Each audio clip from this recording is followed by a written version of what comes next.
Magandang araw po sa ating lahat. Narito ang lagay ng panahon ngayong linggo, December 28, 2025, batay sa ulat ng Pag-asa. Ayon sa Pag-asa, patuloy na umiiral ang northeast monsoon or hanging amihan sa malaking bahagi ng Luzon, kaya karamihan ay maaliwalas ang panahon maliban sa mahihinang pag-ulan sa Batanes at Cagayan.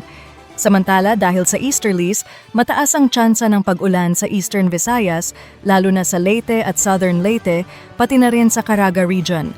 Posible ang katamtaman hanggang minsang malalakas na ulan na maaaring magdulot ng flash floods at landslides.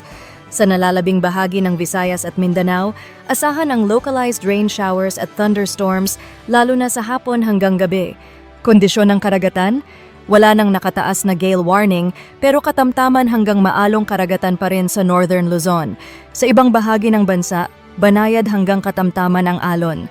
Wala tayong minomonitor na bagyo o low pressure area at maliit ang posibilidad ng bagyo hanggang sa pagtatapos ng taong 2025. Ako po ang inyong independent weather forecaster. Yan ang weather update ngayong linggo.